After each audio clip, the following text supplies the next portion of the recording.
Gary, a point earned on the road. We've played 2 games now, games we lost last season. And we've got 4 points from this season. How did you see tonight's game?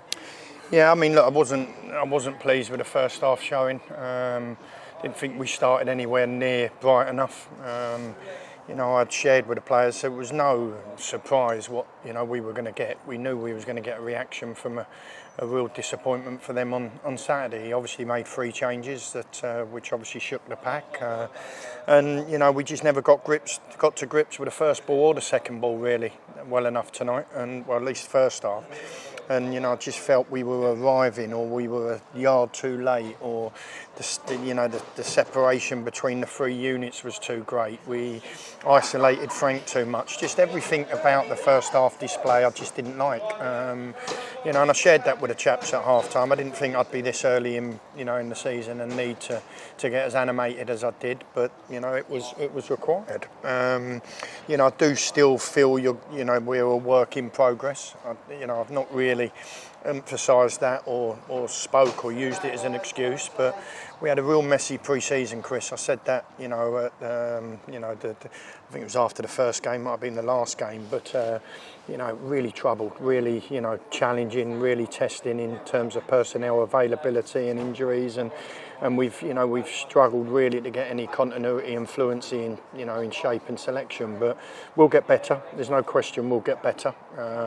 I'm happy with 4 points from 6 because they were on paper 2 tough games, and you just mentioned again that it was 2 games we lost last year. But I've got to say I'm really proud of the reaction that we showed in the second half. I thought the fight and spirit, and I think Terrell Miller-Rodney led that with the first challenge inside 20 seconds. It set a precedent for everyone on the pitch, and and everyone fell in line with that then. And really, if you're watching the game, I don't remember them having too many chances in the first half. They were just better at first and second balls. But second half, if you're watching that back, you'll see that we should have maybe had 3, 4, maybe even 5, Chris. So it was a very dominant second half display, and that bodes well going forward. You made 3 changes at half time. How difficult was that to take those 3 players off? Yeah, not easy. I thought Troy struggled to get into the game, and that was sometimes no fault of his. We just didn't get a foothold. We didn't pass the ball well enough. We didn't pick up enough firsts or seconds, and that doesn't allow you your wide players, and especially your speed merchants, to truly get in the game. If you can't find pass 1, pass 2, pass 3, it's tough. So Troy was sacrificed because we know we've got real quality and experience on the bench. Jack, we're still looking after him in terms of his return. I just felt on a booking, and and where we was at, I could have quite easily taken him and Blackie off because Blackie was on a booking as well. So that was as much a decision there, but also to bring a little more energy in and on the pitch, and also to get 4 real offensive players on the pitch as well. And obviously the other change, Tyrese, is a similar situation. I just didn't think he really imposed himself anywhere near enough, and again he was sacrificed really to get the 4 offensive players on the pitch as well. So the subs, and you call them subs, we've very much called them game changers or game savers this year, because the squad is so strong, Chris, that you look at the 5 subs that are on the bench today and Saturday, they're as strong as I've ever had at my disposal. And if the performance or the collective performance isn't quite where it needs to be, then I'll make changes, because the quality is there to see, and it had the desired effect today. You could see the 3 changes really got us a foothold in the game, and then we really bossed it. Second half, and as I say, really should have won the game. We'd be disappointed that we've only picked up a point, and I'm sure on your reflection of the second half, their dugout will be really pleased that they've picked up a point. We saw a lot of unpunished tackles, especially on Frankie Merrifield. Yeah. The referee had his handful at the time. At times both on and off the pitch as well. What did you think of the referee's performances?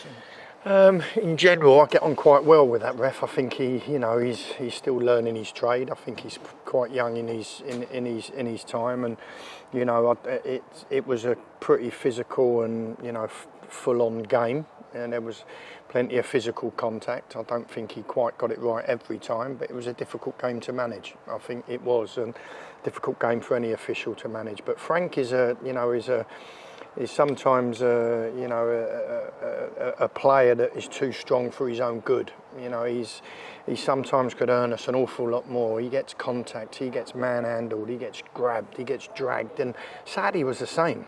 You know, he was really manhandled Saturday, and you can say that's good defensive play, but you know, sometimes Frank's got to look to earn us a little more. I just said that to him post-match after the game. You know, as strong as he is and as physical he is, and his response back is, if we lose possession and I don't get the free kick, that'll annoy me more. And that's the type of guy he is. He leaves his, you know, everything out on the pitch. And I really went into him at half time, and you know, needed more from him, and you know, told him a few home truths, and I thought his reaction, as much as anyone's second half, was outstanding. He really led the line brilliantly. Yes, we had more players up around him, because I've just said we went with a real strong front four, but I thought Frank was a catalyst to a lot of our success in that second half period. One thing we've noticed first two games, obviously we've had to fill in on the left-hand side, something we pointed on Saturday. How far away is Alfie Chirilli from coming back?